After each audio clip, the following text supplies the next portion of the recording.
अस्सलाम वालेकुम गाइस। आज हम शुरू करने जा रहे हैं चैप्टर क्लास 9 की मैथ्स की चैप्टर नंबर 9 की पहली एक्सरसाइज 1.1 की पहली क्वेश्चन, जिसमें कहा गया है कि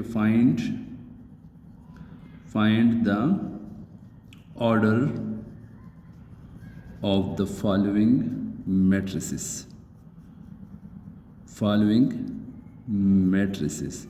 तो यहाँ पे आपको दो बातें क्लियर होनी चाहिए कि what is matrices and what is order. अब किसी के जहन में आ रहा है कि मैट्रिसेस क्या चीज़ है, तो मैट्रिसेस जो है मैट्रिक्स का प्लूरल फॉर्म है। तो मैट्रिक्स, सबसे पहले हम मैट्रिक्स को डिफाइन करते हैं। A matrix is an array of number. अब एरे का मतलब क्या है? एरे का मतलब है कि किसी चीज़ को तरतीब में लिखना। किसी चीज़ को आप तरतीब में लिखते हैं। फॉर एग्जांपल, अगर आपके पास ए मैट्रिसेस है 1 2 3 4 5 और 6, तो ये आपके पास क्या हुई? ये आपके पास एक मैट्रिक्स होगी। किसी चीज़ को आपने तरतीब में लिखा, रो में लिखा। ये भी रो है, ये भी रो है, तो ये हॉरिजॉन्टल को हम क्या कहते हैं? रो कहते हैं। और जो आपके पास वर्टिकल है, इसको हम कॉलम कहते हैं। अब बात आती है किस चीज़ पे? बात आती है ऑर्डर की, कि व्हाट इज ऑर्डर या व्हाट इज मैट्रिक्स ऑर्डर। वो मैट्रिक्स ऑर्डर, तो इसका मतलब है कि the number of rose and column that a matrix has is called its matrix order। अब ऑर्डर को आपने किस तरह लिखना है कि नंबर ऑफ रोज कितने हैं बाई नंबर ऑफ कॉलम कितने हैं। जिस तरह अगर हम इसको रिप्रेजेंट करते हैं बाई लेटर से, तो m cross n। m represent कर रहा है नंबर ऑफ रोज को और n रिप्रेजेंट कर रहा है नंबर ऑफ कॉलम्स को।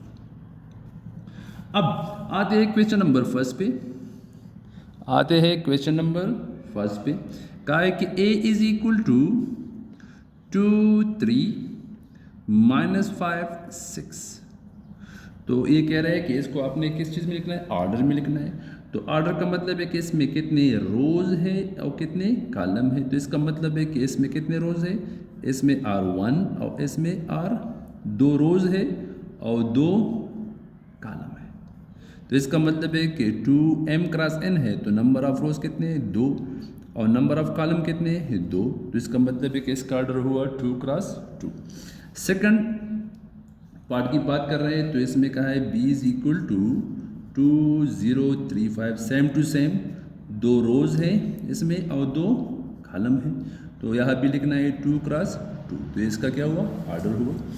इसके बाद आते हैं थर्ड पार्ट में लिखते हैं c is equal to 2 and 4। तो इसमें जो है आपके पास एक रो है और 2 कॉलम है, तो लिखना है 1 क्रॉस 2।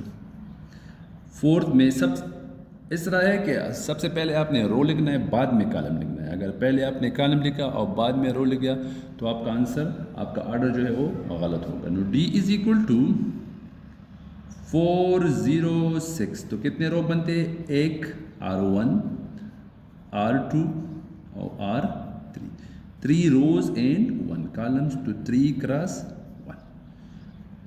फिफ्थ में आते हैं f इज इक्वल टू 0। तो इसका मतलब है कि इसमें एक रो है और एक कॉलम है। सिक्स्थ में h इज इक्वल टू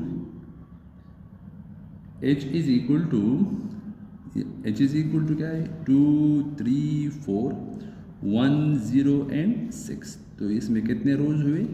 2 रोज हुए, 1 2 3, 3 कॉलम है, 2 क्रॉस 3। तो ये हुआ आपका क्वेश्चन नंबर फर्स्ट।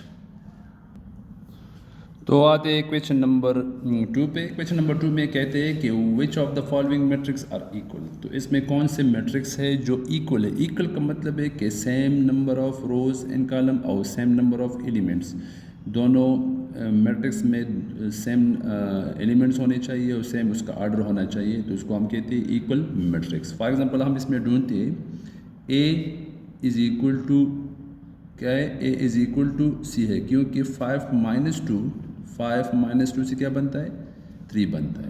तो इसका मतलब है कि ए मैट्रिक्स में भी एक ही एलिमेंट है 3 और सी मैट्रिक्स में भी एक ही एलिमेंट है 3, तो दोनों आपके पास क्या हुए, इक्वल हुए। अब आते हैं सेकंड में बी बराबर है आई के।